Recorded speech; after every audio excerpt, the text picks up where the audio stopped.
people interested in Artificer type classes. Artificers aren't really my thing, but I know they're kind of super popular, at least amongst the 5th edition. Bob also says, "Yep, check the chat logs, Yana. Check the chat logs. It's all there, Yana." I don't know why I'm breaking into some anonymous New York-ish accent, but there it is. Signs of my growing disquiet with reality. All right, first let's go ahead and upvote our fellow Redditors. So we got go to the Google Doc. We'll check it out. It's submitted a day ago by Frogtastic, but there's a 4 instead of an O. Is that a thing? 4 is replacing O's. An Artificer is essentially a caster that does not use spells per se, but rather creates magic items based on certain spells. Would any of you guys care to have a look? It's my first OSC homebrew, so any criticism is welcome. I don't know, 5th edition, did they have Artificers? Was that a 3rd edition? I'm not suggesting anything. Why is it telling me I'm suggesting something? Google Docs, I suggest nothing. All right, so we're looking at the Artificer. I think at 5th edition, this is probably something that first started, I don't even know, if maybe even earlier than 3rd edition, but I sort of think it might have been in 3rd edition, but somebody can... Oh, Fragtastic. Thank you, Bob Mostel. I don't know why I didn't jump to the A.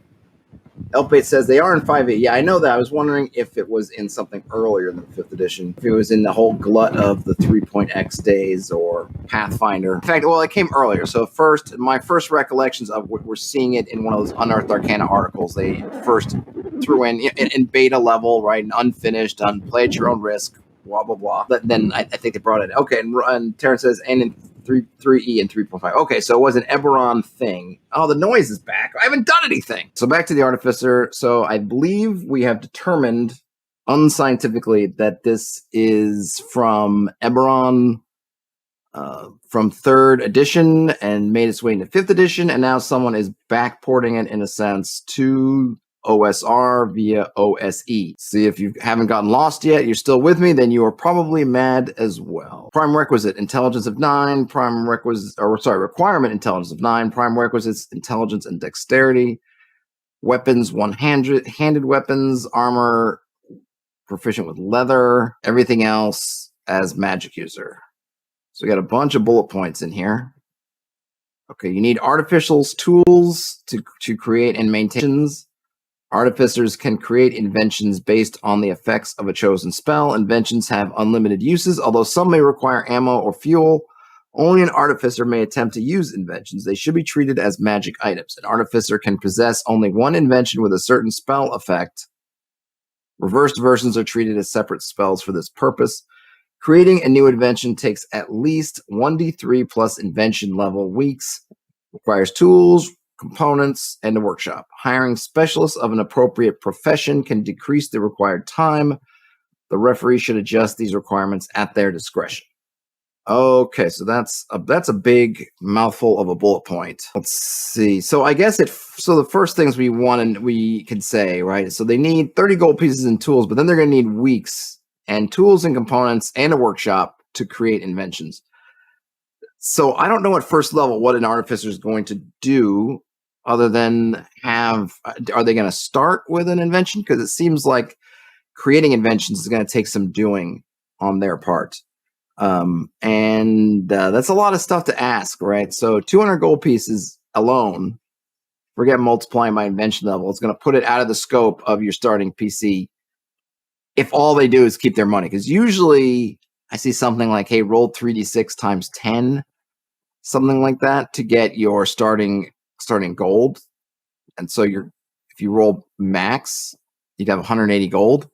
And that's before you do anything. I suppose the party could pool together some money, but that's just the components. That's not even having a workshop. Potentially, I suppose one could rent a workshop. I mean, it's not right. This is not the days of shared workspaces.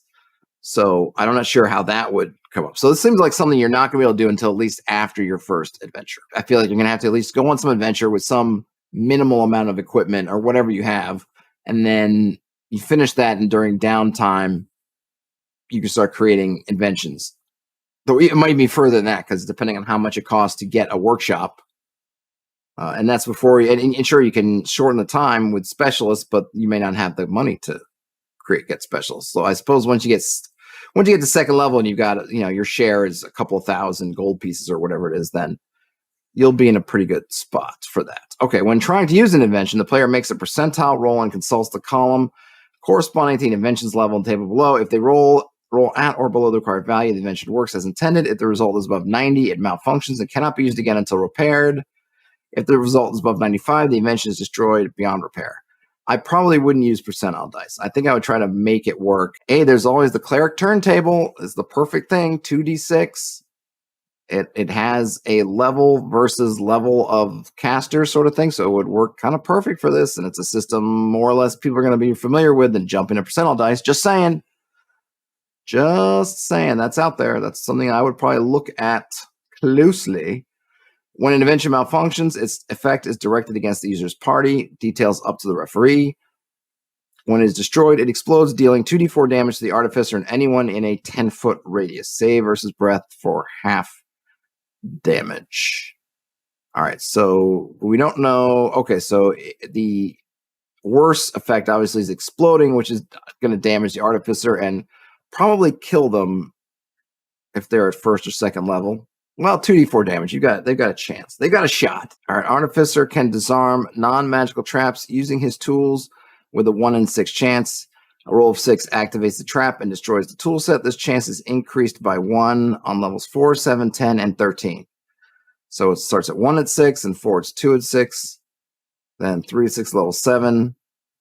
I don't usually go much past 10, but I like that. I like giving you the non-magical trap thing.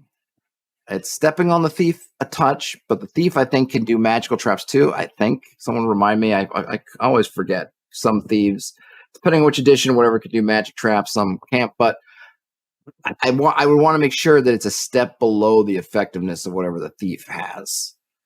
So I would want to, if I was going to use this 1 in 6 chance thing, I'd want to put it on the same whatever system I'm using for thieves.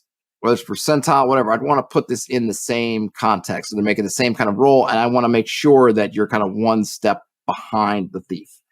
So I let them do it. I like the idea of, hey, they're making these devices. They're going to be handy with tools. Traps are going to share a lot of stuff, a lot of similar kind of things, but you're not as good as a thief. So I would make sure that's dropped back. After reaching 10th level, an Artificer can establish a workshop where 1d8 apprentices of levels 1 through 4 will study his craft. The workshop can be used to start an Artificer's guild, attracting students, merchants, and artisans from far and wide. I wouldn't call it a workshop because we just talked about how you need a workshop to do things. So it makes it sound a little bit like, I got to wait till 10th level to make an invention. So I don't think is what they mean. Maybe call it a forge, a foundry. I don't know, what's that other? There's one of those fancy, I think it's a French word that people use. And then we get a level chart, and it looks like the max level your invention can have is 6. It doesn't say, the interesting magic users, can they read scrolls?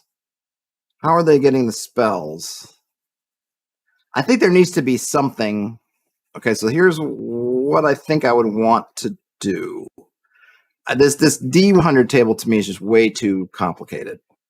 When I think you can use the cleric turntable, and I think you've got everything you need. And maybe, I don't know if they're trying to tweak it a little bit. You only have a 10% chance of it malfunctioning and a 5% chance, and those are flat. I don't know. I think I'd want to rework that using the 2d6 table. Elfbait says factory, or both Terrence and Elfbait both say factory. Elfbait also says a laboratory. Yeah, something to do where you're creating. Kind of, I assume these are kind of pseudo mechanical, even though they're considered magic items. So I would think of something in that vein, but not just the wording's weird because you told them you need a workshop, and it's like you can't get a workshop to level 10. So how am I gonna create anything? I think they're leaving a lot on the table here. So a couple things that I see first that I would do, and I'm not, I'm only thinking kind of off the top of my head.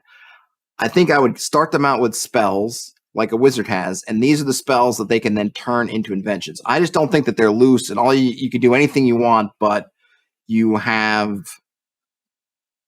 it has to be of a certain level. I would say, like a magic user, you have studied these spells, but not like a magic user. You haven't learned to cast these particular spells. You have learned to make your inventions on those spells. And you can have some fun with that. What does it mean if you have you as an artificer get the spell read magic? Does it mean you make some really cool magic spectacles. You can see kind of those ones you see in sort of steampunk, where they have like a million different lenses that you're flicking on and off until you find the right combination that lets you read whatever it is. Like, that's really fun. Or comprehend languages, maybe some kind of little things you put in your ears, sort of that you could pop in to do that. I wonder about the longevity too. I don't think I just like, well, they just kind of last forever until they're destroyed. Maybe I would worry that somebody who ends up with a mountain of gold at an early level, and they sit back and say, okay, I'm going to spend the next 5 months making every invention under the sun. Now, granted, world events should definitely interfere and say, okay, you could spend those 5 months, but basically, the evil cult in the background is going to summon Orcus while you're busy inventing. But I still feel like I would want to cut off even that idea at the pass of just, I'm going to spend a month or whatever, so I'm going to outfit all the party member with these crazy items. Now, granted, there's going to be some % chance those things are going to blow up. And I suppose only the Artificer can activate them, but I don't know what do you do. Part of the thing with the spells I like is that you can look at the spell effects and say, okay, I have some mage armor that I've made an invention. Well, mage armor has a limit. And once you run up on that limit, you have to risk another activation to do again. So you can give the fighter, let's say, a harness of mage armor that's going to add that extra level or whatever, but it's only going to last for this combat. And each time you're going to have to do it again and risk it blowing up. Terrence says, a universal Enigma machine. Yeah, very cool. And my mother, who's been staying with my sister in the UK, got to see the actual Enigma machines recently and sent me some pictures, and it looks super cool. And I was hyper jealous of them getting to go to was it Bletchley Park and see the actual Enigma machines. So I would work it in with spells, and then you can just basically, they can have a wizard spell progression. You don't need to have all this separate max, whatever. You can just have your spell progression, and maybe your spell progression in terms of slots can be how many inventions you can have of a certain thing. I'm not sure. Maybe max inventions of that are at a given time. I'm not sure. I'd probably have to tweak that out a little bit. I'm fine with that they take a while to put together, because you want there to be a price, and I like thinking in terms of downtime. I also like thinking in terms of, as an Artificer, has that, what I like about classic Magic users, I think a lot of people don't like, but I actually appreciate, is that extra game within the game of at the start of your adventure day when you're trying to figure out what spells I'm going to need. And that really great feeling when you pick the right batch of spells and you're just like, I just nailed it. Every spell in my book was just bam, what I needed.